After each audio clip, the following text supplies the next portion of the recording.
Grazie, Pentru agloțos Hristos pe samă darul de zvană, pelas kiloțaut, aia de trezasaus, Ioane natlisemlis șobas. Șoba თქვენიცით კარგად რომ მხოლოდ აღინიშნება უფლისა ჩვენისა იესო ქრისტეს შობა და ღვთისმშობლის შობა.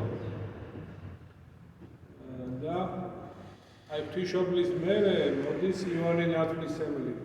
ყველაზე მაღალი ესე იგი კაცთა შორის და დედმამან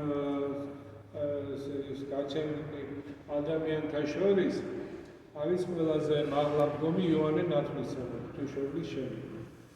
აი მისი შობა და ეს უდიდესი დღესასწაულია. განსაკუთრებულად მონაზვნებისთვის, მონასტრებისთვის ეს დიდი დღესასწაულია. რადგან იოანე ნათლისმცემელი არის მონაზონთა მფარველი.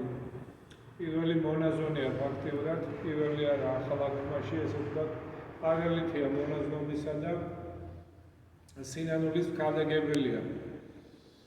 რომელმაც ქადაგება დაიწყო შეინარეთ რამეთუ მოახლოებულად საზოგადოებრივი ცათა და ეს ნათლავდა ხალხს წყლით თქვენიცით და მისი დაბადება ესე იყო რომ აი დღეს სახარებაში წავიკითხეთ ზაქარია მისი მამა იყო მღვდელი რომელიც მსახურობდა ტაძარში თქვენიცით ისრაელში ერთი ტაძარია ხო სოლომონის ტაძარი სადაც როცა მისი კმევის დრო დადგა მისი მორიგეობა იყო კმევის და აი ესე აკმევდა და საკუთრებლის მარჯვენა მხარეს გამოეცხადა ანგელოზი და უთხრა რომ ზაქარიას და მის მეუღლეს ელისაბედს დიდი ხნის განმავლობაში შვილი არ ჰყავდათ. უკვე ასაკში იყვნენ შესულები და ელისაბედი ბერწად ითვლებოდა.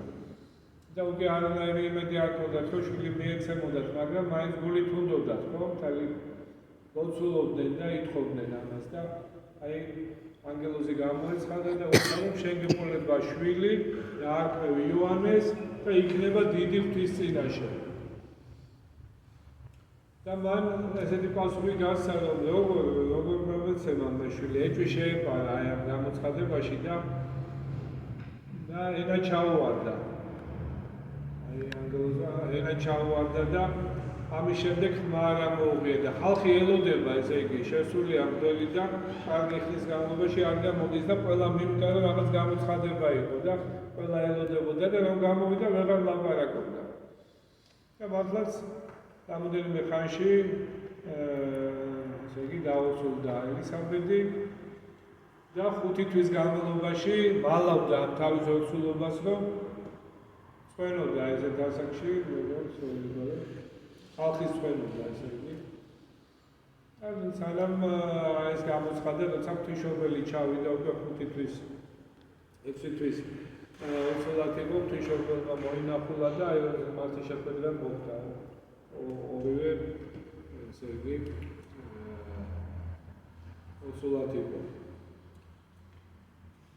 აი ამის შემდგომ როცა გაუჩნდა ელისაბედს იოანე როგორც წესი უნდა დაერქმიათ სახელი მამის ზაქარია უნდა დაერქვათ მაგრამ ელისაბედმა თქვა რომ იოანე დავარქვათ ესეც გამოცხადებითი იყო ზეგარდამო და როცა კითხეს ზაქარიას რა დავარქვათ ესე დაწერა ქვაზე დაწერა იოანეო და ამოიღო ხმა და უკვე ამდენი თვის შემდეგ ხმაც მოვიდა და აი ესეთი დიდი სიხარული ჰქონდათ მათ. საერთოდ ესე ამბობენ რომ აი ძველ აღთქმაში ესეთი ის იყო ხალხში გადმოცემა რომ თუ მიეცემოდა მოხუცებულობაში შვილი იმას ოჯახს ის შვილი გამოდიოდა ნაკლებად ვნებიანი როგორც აი ასაკში მშობლები ნაკლებად ესე იგი ვნება აქვს ხო ასაკიან ადამიანს აი მათი შვილიც გამოდიოდა ესეთი ისე რა ხალხში იყო ესეთი გაგება რომ ესეთი უფრო წმინდა და ისე იქნება და მართლაც მას არასოდეს არ დაულებია სასმელი, დამათობელი სასმელი, თაფლუჯია ეს თაფლუჯი მათობელა სასმელი იყო. თაფლუჯი მათობელა სასმელი იყო და მას არასოდეს არ დაულებია და ესე წმინდად აღასრულა თავისი ცხოვრება. უდაბნოში ცხოვრობდა.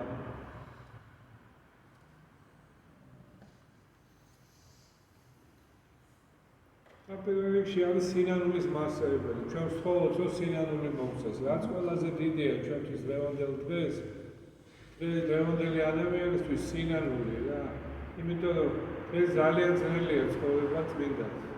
აი ამ გარემოში, ამ მდგომარეობაში. ჩვენ რასაც ვაკეთებთ, ესეც მადლობა ღმერთს, აი მოვდივართ გამისდევით, ცივას ესებით, ვინანიერებთ აღსარებას ვამბობთ და ვეზიარებით, ხო? მაგრამ ეს აღსარება არ უნდა იყოს რაღაცა მშრალი, ხო ჩამოწერილი, რომ აი ეს მოსაბეზრებელია, ხო? შეიძლება გითხარები და მე ვეზიარებ, ხო? აი რაღაცა სინანული და ხა საუბრები უნდა იყოს რაღაცა რა, დაინიშნოს დღე და აი რა პრობლემაა ადამიანზე, რაც თავარია ვითხოვოთ, რომ სინანულით ვთქვათ ჩვენი სათქმელი. აი რა ჩვენ გულში გვაწუხებს, რაც შინაგანი ჩვენი უხარება თუ ტკივილია თუ აი ეს უნდა გადმოვცეთ სინანულით და წვევით რა და ეს არის მადლი, ეს უფალმა უნდა მოგცეს და то ამბობ შევევეცოთ უფალს და პირველ რიგში სინანულის მასწავლებელს იოანე ნათლისმცემელს. შეგეწიოთ ყველას და სინანული მოგვანიჭოს ყველას. ყველას გილოცავთ, გადახარეთ მეთქან. აი მალე გვიახლოვდება კარგი ყვალობა. და აი ეს მაქსიმალურად ეს დაბოლოება მაინც ესეთი იყოს ესე იგი ამ მართვის რომ მაქსიმუმი გავაკეთოთ, რაც ვერ გავაკეთებთ ან არბის განმავლობაში და პირველ რიგში სინანული.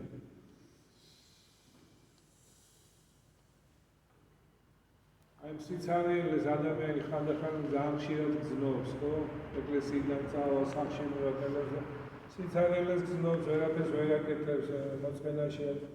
ამ დროს უნდა თავზალა უნდა დაადანოს ადამიანმა და ილოცოს. ისევ ამიფსება ის და ძალიან ძნელია წამოწყება, რომ აი საღამოს, რომ აი ჩვენ გონია დაღლილი ვართ, მაგრამ არა. ეს არ ხდება, კეთილისგან არ არის. აი თავზალა იესოს ლოცვა ვიკითხოთ, აი თავზალა დავატანოთ, და ისე არ დავიცინოთ. სახარება წავიკითხოთ, ძალიან მნიშვნელოვანია სახარება აუცილებელი. რომ ეს სიცარიელე ესე იგი აიფსოს და აღავსოს ადამიანი მადლით. აუცილებელია სახარების კითხვა. აი სწავლა გამოგვიყვება. გაგლოცოთ მეტყვა გაგახაროთ და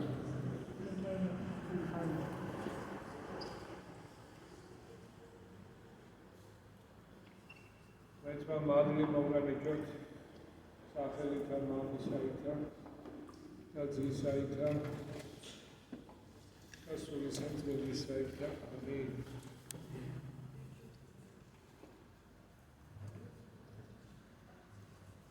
ეხლა სამადლობელს მოусმინოთ და მე დავისვენოთ. დიდება შენ და უფალო დიდება შენ და უფალო დიდება შენ.